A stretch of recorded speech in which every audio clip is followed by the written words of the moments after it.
Mga kababayan, ang Pangulo ng Republika ng Pilipinas, His Excellency Ferdinand R. Marcos Jr.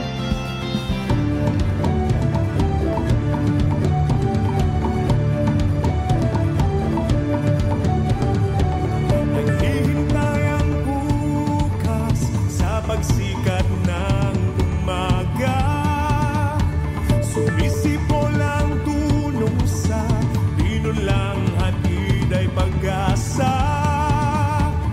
Kapit-bisig nating harapin ang hamon ng Sa kasalukuyan po ay binibisita ng ating mahal na Pangulo ang iba't ibang tindahan na nakibahagi sa ating kadiwa ng Pangulo. Mayroong 10 sellers ang nakibahagi mula sa iba't ibang bahagi ng Samar para sa ating kadiwa ng Pangulo ngayon. Dito, aring makabili ng ang ating mga kababayan ng iba't ibang basic commodities tulad ng bigas na mabibili lamang sa halagang 29 pesos per kilo at mga murang prutas at gulay. Nakasalalay sa lupang iyong itinanim, masaganang bukas ang aanin. Kadiwa ng Pangulo, ang kaunlad ay bibigyang ganap. Kadiwa ng Pangulo, talino at lakas sa maunlad na bukas.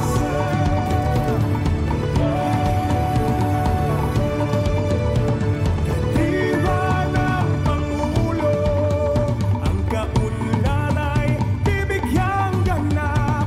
Kadiwa ng Pangulo,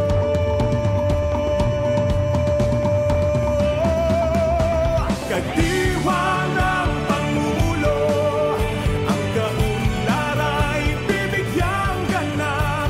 Kadiwa ng Pangulo, talino at lakas sa maunlad na kadiwa ng Pangulo, ang kaunlad ay bibigyang ganap. Kadiwa ng Pangulo, talino at lakas sa maunlad na bukas.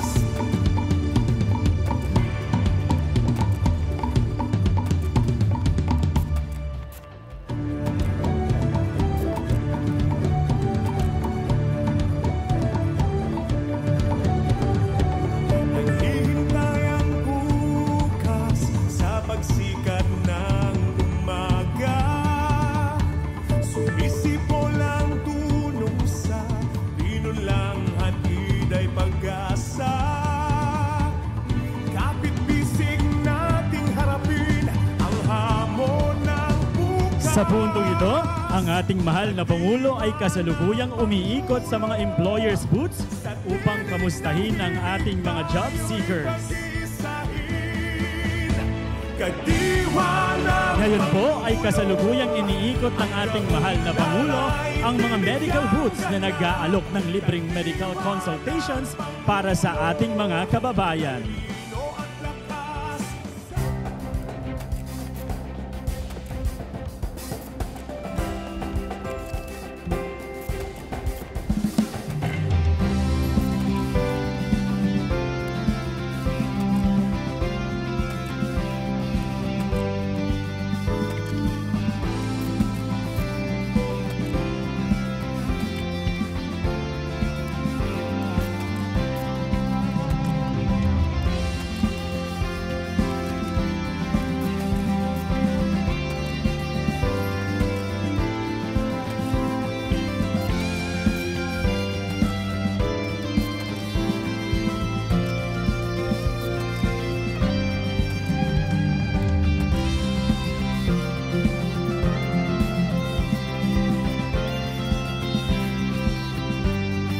Ngayon naman po ay binibisita ng ating mahal na Pangulo ang mga DSWD booths.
Mga binibini, ginang at ginoo, ang Pangulo ng Republika ng Pilipinas, ang kagalang-galang Ferdinand R. Marcos Jr.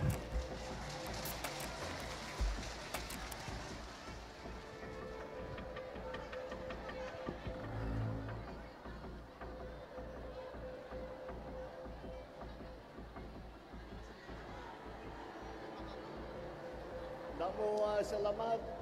Maupay nga kulog, Santa Rita, maupay nga kulog.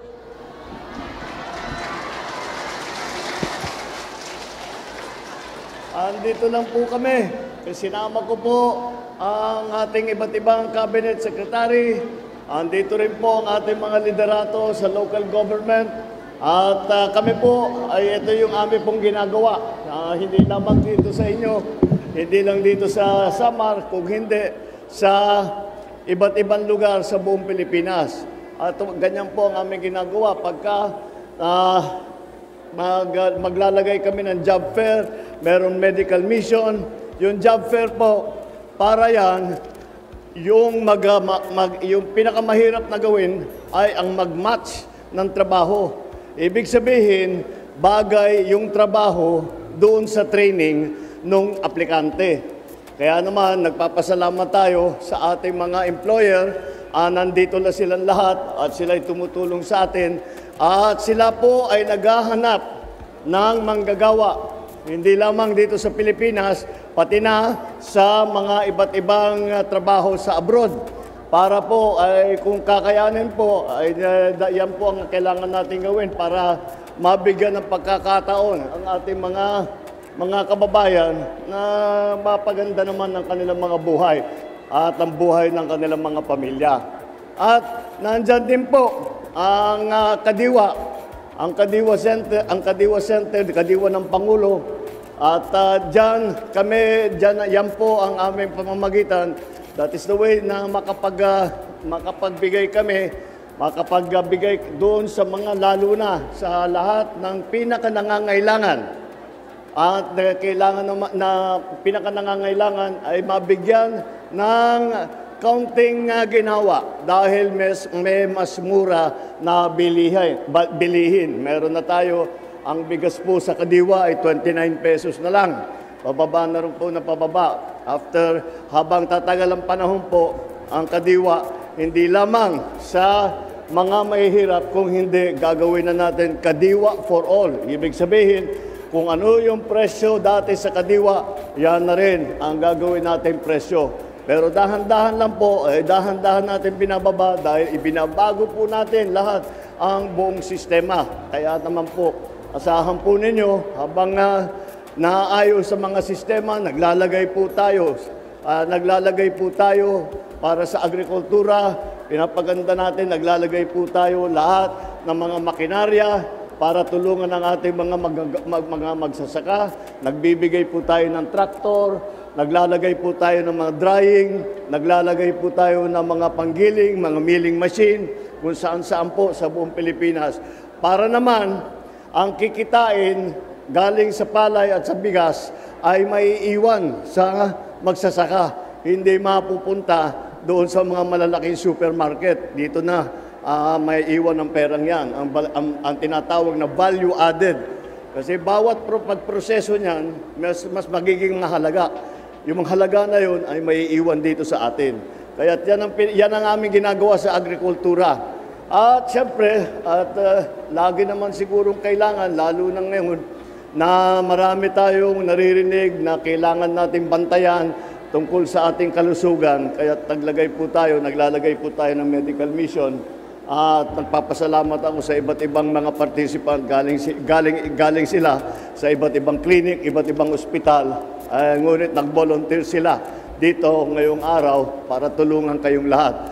Yan po ang aming ginagawa at meron din po tayong livelihood program. Yung hindi naman nag-a-apply ng trabaho ay meron tayong DOLE supported na livelihood program. Ito ay lalong-lalo na para sa mga manggagawa natin na nawalan ng trabaho ay naghahanap ng hanap buhay. habang sila ipapasok ulit sa ibang trabaho, ay meron silang konting livelihood, meron silang konting pagkikitaan, susuportahan po yan ng DOLE. At yan po, at napakaganda na makita na very successful itong ating mga ginagawa na ganito. Ipapasalamat siyempre tayo sa ating mga local officials dahil po ay kahit na anong gawin namin sa national, pag hindi maganda ang coordination sa ating mga local officials sa LGU, ay hindi siguro hindi ganito kasing ganda ang magiging programa natin. O ito na po, meron na tayong nakita na dito sa harap, nakasuot po ng hats. Magpakita niyo yung t-shirt niyo. O yan. Ang ibig sabihin ng hats, hired on the spot. Ibig sabihin na doon sa pag-apply nila ngayon, meron na silang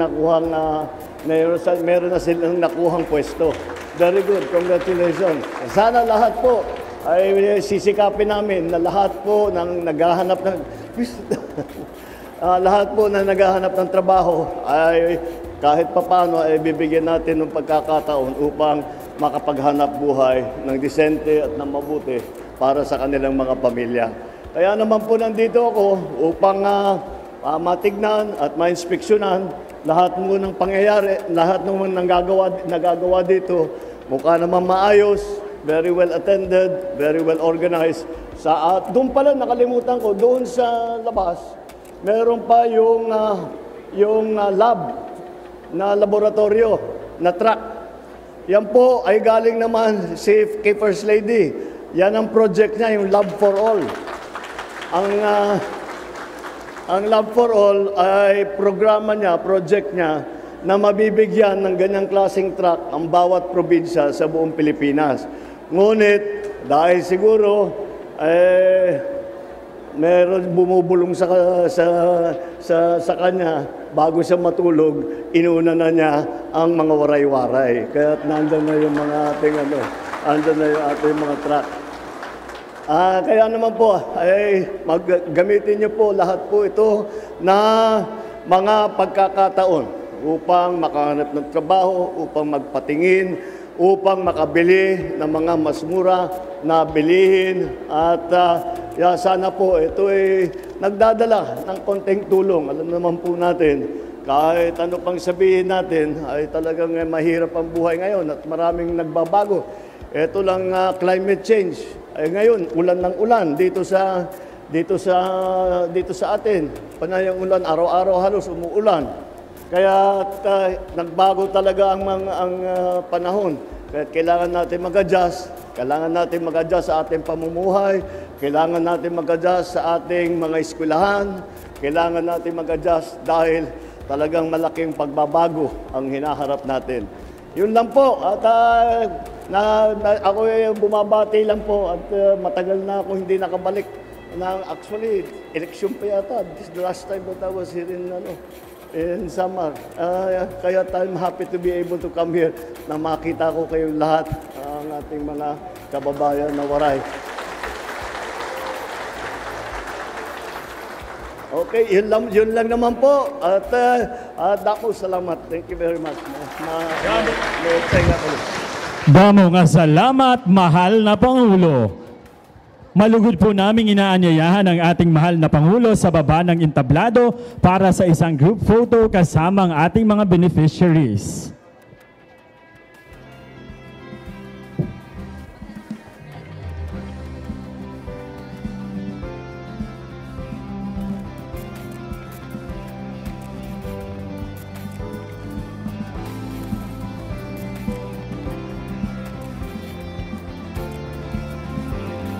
Okay, ready po tayo at the count of 3. Okay? 1, 2, 3. Ayan. Damo nga salamat ang pagbisita habung tuhan Santa Rita, Samar, hinigugma namon nga presidente. Muli, mga kababayan, ang Pangulo ng Republika ng Pilipinas, His Excellency Ferdinand R. Marcos Jr.